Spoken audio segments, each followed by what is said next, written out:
pé e a lerem comigo, como é habitual naquela leitura responsiva, João capítulo 1, 1 a 18. Eu leio o primeiro versículo, vocês o segundo em conjunto, ao mesmo tempo, e depois assim sucessivamente até ao final. E diz assim: no princípio era o Verbo, e o Verbo estava com Deus, e o Verbo era Deus.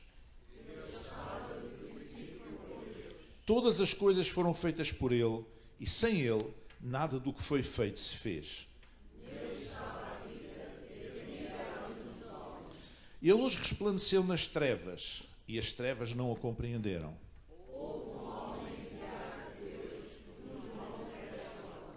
Este veio para testemunho, para que testificasse da luz, para que todos crescem por Ele.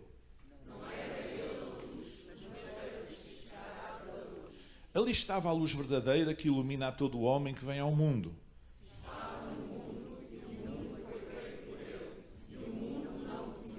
Veio para o que era seu, e os seus não o receberam.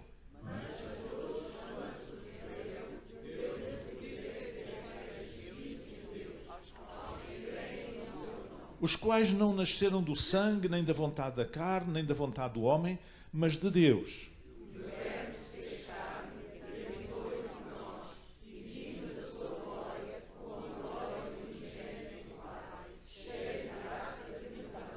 João testificou dele e clamou dizendo: este era aquele de quem eu dizia: o que vem após mim é antes de mim, porque foi primeiro do que eu.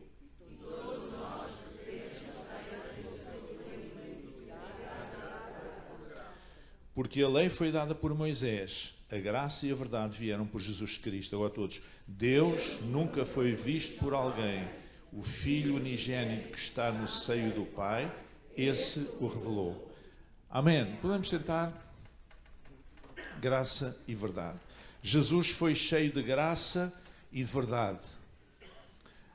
Embora é importante dizer que a verdade só por si não é o ideal. Alguém escreveu a seguinte frase: quando a defesa da verdade gera pessoas inclementes, pessoas sem piedade, pessoas sem misericórdia, pessoas intolerantes, então ela é essencialmente má. A verdade pode ser uma coisa má quando ela é aplicada à martelada, não é? Então ela precisa da graça. Nas coisas de Deus, a verdade anda de mãos dadas com a graça e ambas são importantes. O que é a graça de Deus? É o favor de Deus, costumamos nós dizer, é o favor imerecido. Mas a graça de Deus é muitíssimo mais do que isso. Essa é uma definição muitíssimo pobre do que é a graça de Deus. Eu posso fazer um favor a uma pessoa que não merece, e não se pode dizer que eu sou um homem cheio de graça por causa disso. Não, fiz apenas aquilo que devia fazer. Não cedi aos meus instintos de retaliação. Enfim, não, fiz aquilo. Não. Então, a graça de Deus é qualquer coisa muito maior do que isso. Não é apenas um favor que não é merecido. É sobretudo a essência de um Deus amoroso que se move em nosso favor com entranhas de misericórdia. A graça de Deus é isso. É a essência de um Deus de amor que se move em nosso favor com entranhas de misericórdia. Diria mesmo que a graça é a própria natureza de Deus. Como nós cantamos naquele corinho: Deus de graça, Deus de compaixão. Deus de graça é a sua natureza, é a sua essência. E o que é a verdade? Nós podemos chamar-lhe outras coisas: fidedignidade, ser fidedigno; confiabilidade, uma pessoa ser digna de confiança, é uma pessoa de verdade; justiça. Jesus trouxe a verdade de Deus, a revelação do Pai, porque, como diz na carta aos Hebreus, Ele é o resplendor da sua glória e a expressa imagem da sua pessoa. Mas a verdade, no fundo, espiritualmente falando, a verdade de Deus é a simplicidade de quem Deus é, em oposição à complexidade do entendimento do homem. É a simplicidade de quem Deus é, em comparação com a complexidade do homem. Vocês veem como as religiões complicam tudo. Os preceitos religiosos complicam tudo. Preceitos de homens, doutrinas de homens, usos e costumes, etc. Complicam tudo. Deus é simples. Deus é tão simples que uma criança pode entender e pode relacionar-se com Ele e pode decidir caminhar em direção a Ele e ser recebido nos seus braços. Foi o que eu fiz quando tinha 4 anos. Houve na escola dominical, na igreja lá em Lisboa, houve uma pessoa que deu uma lição para as crianças ao nível do nosso entendimento e fez um apelo à salvação e eu aceitei. Ainda aqui estou. Portanto, Deus é simples. Não compliquem Deus, por favor. Os homens complicam tudo. A verdade de Deus é a sua simplicidade em oposição à complexidade do entendimento do homem. A verdade de Deus é o absoluto de Deus em relação ao relativo humano. Hoje nada é absoluto. Tudo é relativo. Até a verdade, estamos a viver num tempo de pós-verdade, como dizem. A verdade já não é absoluta. Já não, ou é verdade ou não é verdade. Não. É a tua verdade, é a verdade daquele, é a verdade do outro. Não. Deus é um absoluto. Nós vivemos, a fé cristã move-se no meio de absolutos. Deus é absoluto. E por isso, aquele que confia nele, confia absolutamente. Aquele que tem fé nele, tem fé absolutamente. Aquele que espera nele, espera absolutamente. Porque Deus é absoluto. Nós é que somos relativos. Tudo é relativo. Tudo passa, tudo é relativo. Gostaria de compartilhar convosco alguns pontos sobre este texto. O primeiro é que o Verbo é cheio de graça e de verdade de Deus e essa é a sua glória. Cheio de graça e de verdade e vimos a sua glória. Como é que os homens viram a glória de Deus? Através da graça e da verdade de Deus representadas, refletidas em Jesus Cristo. Vimos a sua glória. E por isso é que Deus surpreende tanto as pessoas, por isso é que Jesus surpreendeu tanto as pessoas do seu tempo. Cheio de graça e de verdade. Essa é a sua glória. A glória de Deus não é Deus todo-poderoso, pode mandar destruir uma nação, pode fazer não sei o quê, pode... as pessoas têm uma ideia de Deus como sendo um pai tirano, ou como sendo um Deus que para os seus é fofinho, mas para os outros é vergastada no lombo. E temos muito essa ideia. Dizer que Deus castiga, que Deus fez e foi castigo de Deus, etc. E essa é um conceito pagão de Deus. Deus não é assim. Deus não é assim. A glória de Deus está na sua graça e na sua verdade. Entende? Não é no seu poder. A glória de Deus não está no seu poder. Nós é como somos fracos, sobrevalorizamos o poder. Mas isso não é a coisa mais importante. Sabe qual é a coisa mais poderosa neste mundo? A bomba atómica? Não. Os drones, as coisas, as bombas, não sei o quê. Não. A coisa mais poderosa neste mundo é o amor. Salomão já dizia no seu tempo que ele é forte como a morte. Nós é que valorizamos muito o poder.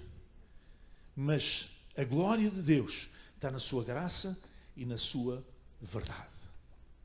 Esta semana eu fui convidado para participar numa live com professores de várias partes do mundo, cristãos, e fui convidado para falar sobre um tema. Eu falei sobre um tema que era sobre a pena de morte. Coisa que eu sou absolutamente, total, completamente contra. Por várias razões. Expliquei as razões. Expliquei do ponto de vista judaico, depois do ponto de vista cristão e do ponto de vista da ética. Expliquei porque é que sou absolutamente e totalmente, em todas as circunstâncias, contra a aplicação do Estado a alguém aplicar a pena de morte. Pronto, e as pessoas ouviram e tal, gostaram e tal, mas há um indivíduo, depois houve um debate, isto foi tudo em inglês, houve um debate, e um amigo lá do Canadá ou dos Estados Unidos, muito influenciado pela política americana atual, foi buscar uma coisa que me arrepiou completamente. O que é que ele disse? Disse que há um precedente para nós aplicarmos a pena de morte. Veja bem isto. Qual era o precedente? É que o Pai, Deus, aplicou a pena de morte ao seu filho no Calvário.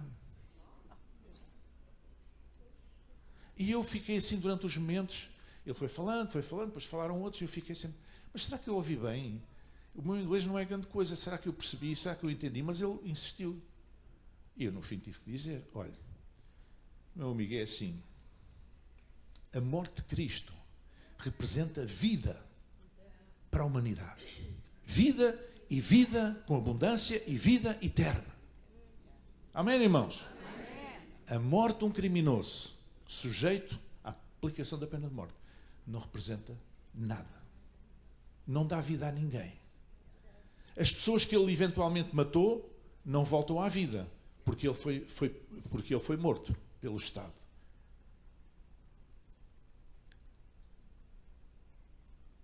A glória de Deus está na graça e na sua verdade. Em segundo lugar, o verbo, isto é, Jesus, ou seja, a graça e a verdade de Deus, é o cumprimento da profecia. Jesus veio anunciar, cumprindo as profecias, essa imagem de quem Deus é na realidade. Por isso é que ele expressa a imagem da sua pessoa. Graça e verdade. Graça e verdade. João testificou dele, diz lá no versículo 15, e clamou dizendo, este era aquele de quem eu dizia, de quem eu profetizava. O que vem após mim é antes de mim, porque foi primeiro do que eu. A revelação de Deus é uma revelação progressiva. Não é? É progressiva, é dinâmica. Se eu hoje souber tiver o mesmo tipo de relação com Deus, conhecer o mesmo de Deus que eu conheci ontem, eu não cresci nada. Se para a semana eu estiver na mesma, eu não cresci, eu estagnei.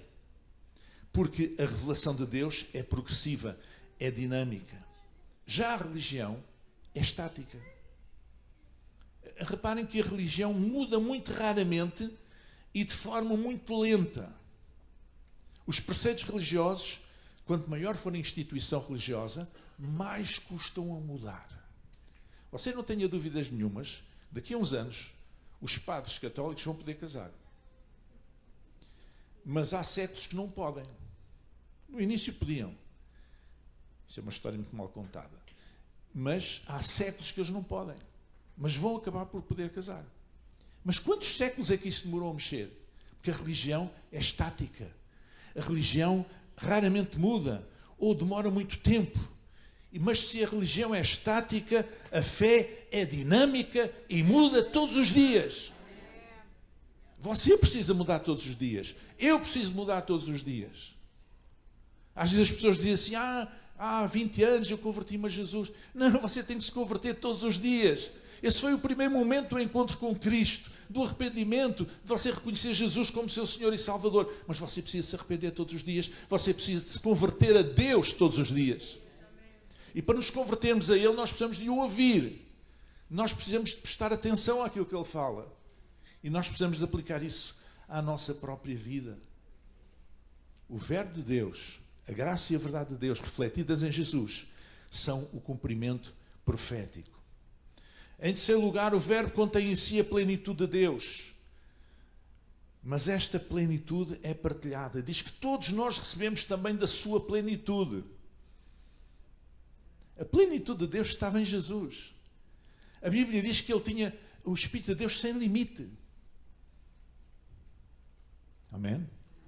Quer dizer que a plenitude de Deus estava nele. Ele era perfeitamente Deus. O Jesus, homem, era perfeitamente Deus.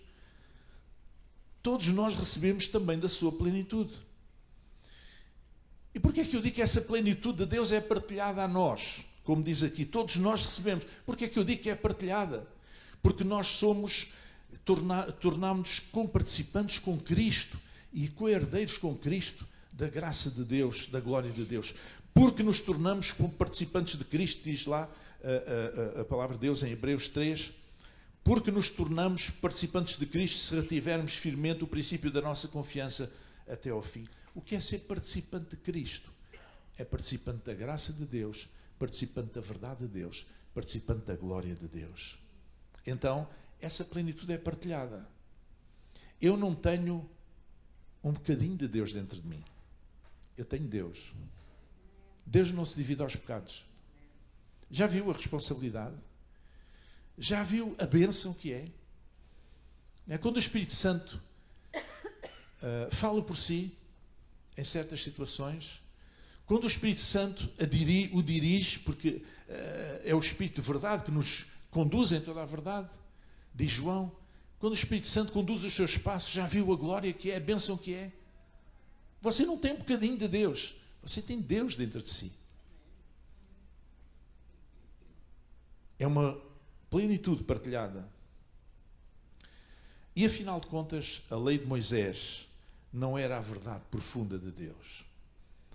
O povo hebreu, no Antigo Israel, no Antigo Testamento, recebeu, através de Moisés, aqueles 600 e tal regras e princípios e lei que constituem a chamada lei de Moisés, a lei que Deus deu ao povo através de Moisés, onde ele revelou o seu caráter, revelou-se um Deus moral, ao contrário dos deuses pagãos daquela altura, que não tinham qualquer aspecto, vertente moral. Deus revelou-se como um Deus moral, e nesse conjunto, nessa lei, nesse conjunto de preceitos, de centenas de preceitos, ele mostrava como é que queria ser adorado, de que forma, como é que deviam ser as relações entre as pessoas, entre o povo de Israel, as relações civis, digamos assim, como é que deviam ser as relações familiares, como é que, questões de saúde, questões de alimentação, todas essas coisas todas. E os judeus tomaram sempre para si que aquilo era a última palavra, Deus tinha acabado e estava ali, era isso que Deus queria e mais nada. Era aquilo tudo e nada mais do que aquilo. Mas aquela não era a verdade profunda de Deus. A lei foi dada por Moisés, lemos nós. A graça e a verdade vieram por Jesus Cristo. A lei representa a verdade. Mas então, como entender que a verdade de Deus veio por Jesus Cristo, não veio por Moisés? Por Moisés veio a lei, veio o regulamento, veio o que é que eles podiam e não podiam fazer. Mas a verdade de Deus estava para além dessa lei, que era uma lei circunstancial, que era uma lei datada. A verdade de Deus veio através de Jesus Cristo, assim como a graça. A lei de Moisés era apenas uma sombra de quem Deus era. Era apenas uma nuvem. Como Paulo diz mais tarde numa das suas cartas, a lei era um aio para conduzir o povo de Deus a Cristo, porque a graça e a verdade vieram por Jesus Cristo. Então eu tenho muita pena daquelas pessoas, daqueles pregadores que vivem no Antigo Testamento ainda.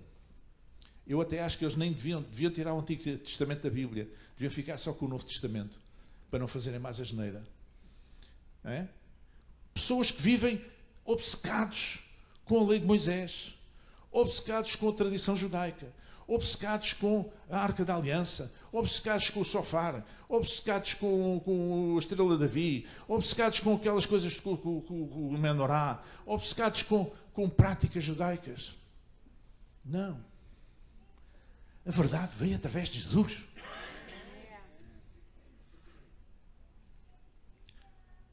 A única forma de ver Deus é através da revelação que Jesus Cristo nos trouxe. É a única maneira de ver Deus. Deus nunca foi visto por alguém, diz no versículo 18. O Filho unigênito que está no seio do Pai, esse o revelou. E a palavra aqui é exegeomai, quer dizer, é a base de exegese, o traduziu, o interpretou, o revelou. Jesus revelou o Pai. Então, a única forma de nós vermos quem Deus é através de Jesus Cristo. Isto é uma verdade tão importante que nenhum cristão devia perder de vista. Se não for através dos óculos de Jesus, como eu costumo dizer, dos óculos da marca JC, Jesus Cristo, nós não conseguimos ver Deus. É através de Jesus. Verdade sem graça é apenas religiosidade estéril. A verdade sem graça cria fariseus. A verdade sem graça cria religiosos frios. A verdade sem graça cria religiosos fanáticos. A verdade sem graça cria religiosos santarrões. A verdade sem graça cria pessoas sem misericórdia nem compaixão. A verdade sem graça cria hipócritas religiosos. Não há verdade fora de Jesus Cristo, mas também não há um Jesus Cristo sem graça. Ele veio cheio de graça e de verdade. E por outro lado, graça sem verdade gera uma espiritualidade ilusória e doentia. Uma espiritualidade balofa. Uma espiritualidade sem identidade nem autenticidade. Uma espiritualidade sem santificação. Hoje fala-se pouco em santificação. Talvez porque durante muitos anos se distorceu o que era santificação. A doutrina da santificação. Quando eu cresci na igreja, santificação era uma mulher não usar brincos, não cortar o cabelo, não usar calças, não pôr make-up. Santificação era um jovem não andar a jogar a bola na rua. Santificação era não ir ao cinema, nem ao teatro, nem ao circo, nem a nenhum espetáculo. Mas o que é que isso tem a ver com a palavra de Deus? Era um entendimento na altura. Na altura, a mentalidade do país também era diferente. A mentalidade do mundo também era diferente. O entendimento das pessoas era diferente. Mas santificação não é isso. Santificação começa no coração. Amém? Começa no coração. Santificação começa quando nós ouvimos a palavra de Deus e a pomos em prática. Não é apenas uma aparência. Eu não vou usar brincos porque depois porque assim parece mais santa. Batom, nem pensar. Enfim, essas coisas. Aqueles que são mais novos e que não passaram por isso ou que vieram a Jesus mais tarde, podem levantar as mãos ao céu, não sabem o que é este menino. E as pessoas deste tempo, da minha idade, passaram. Podem agradecer a Deus. Não há graça fora de Jesus Cristo, mas também não há um Jesus Cristo sem verdade. Eu sou o caminho, disse Jesus, a verdade e a vida. Graça e verdade são os dois pilares do Evangelho de Jesus. Se Cristo se fez o Cordeiro de Deus, devido à verdade personificada naquela altura na lei de Moisés, isto é devido à justiça de Deus que importava satisfazer plenamente, e por isso Cristo foi ao Calvário. Por outro lado, Cristo ressuscitou devido à graça de Deus, pois a verdade só por si não gera vida eterna se não for acompanhada da graça. Nós não estamos mais debaixo da lei, mas da graça. Vamos chegar em pé. Não estamos mais debaixo da lei. Nem da lei de Moisés, nem de nenhuma lei dos homens. Estamos no tempo da graça. Estamos no ano 2025 da graça de Deus, como se escrevia antigamente, no século XIX. Não estamos debaixo da lei, nem das leis dos homens. Estamos debaixo da graça. Por isso, irmão, entrega-te nos braços do Deus de graça e usufrui, goza, aprecia, recebe, vive. Amém. Senhor nosso Deus e Pai, obrigado pela Tua graça e pela Tua verdade. Obrigado por Jesus Cristo, ó Pai, que nos veio revelar quem Tu és verdadeiramente, Senhor. E nós verdadeiramente, Senhor, compreendemos que este Jesus que se manifestou em graça e verdade, que trouxe até nós a Tua plenitude, ó Pai. Ajuda-nos a compreender, a limpar a nossa cabeça de tudo aquilo que é lixo, Senhor, tudo aquilo que não tem a ver com o Teu querer, com a Tua mente, Senhor, com o Teu coração. Ajuda-nos a olhar para Ti, ó Pai, de uma maneira sábia, como uma criança também, como uma criança que pode compreender o Teu coração de uma maneira tão simples, Senhor. Tu que Te revelas a nós de maneiras tão maravilhosas tantas vezes, Senhor. Nós queremos continuar a olhar para Ti dessa maneira. Ajuda-nos a olhar para Jesus cada vez mais, para podermos ver-Te a Ti, ó Pai, verdadeiramente, Senhor. Para nós podermos prestar atenção às Suas palavras, ao seu exemplo, à sua postura, Senhor, para prestarmos atenção à sua pessoa, Senhor, e verdadeiramente podermos te ver a Ti, Senhor. Te agradecemos pela Tua presença na nossa vida. Te agradecemos porque a Tua verdade, ó Pai, ela está estabelecida na eternidade, está estabelecida nos céus e na terra, está estabelecida na Tua igreja, Senhor, e ela perdurará pelos séculos e séculos, Senhor, para sempre e sempre. Mas te agradecemos também, Senhor, pela Tua graça manifestada em Jesus Cristo, especialmente no seu sacrifício no Calvário, Senhor. Essa graça que Tu manifestaste, mostraste quem Tu eras verdadeiramente, Senhor. Que essa graça possa quebrar a nossa dureza do nosso coração, que possa fazer-nos, Senhor, baixar, dobrar a nossa cerviz, Senhor, quebrar o nosso orgulho e receber, Senhor, com humildade no nosso coração, ouvindo a Tua voz, Senhor, ó Deus, e correndo para Ti, Senhor, como uma criança, Pai, em nome de Jesus, que assim seja. Obrigado pela Tua graça e a Tua verdade, Senhor. Amém, amém, amém, amém, amém.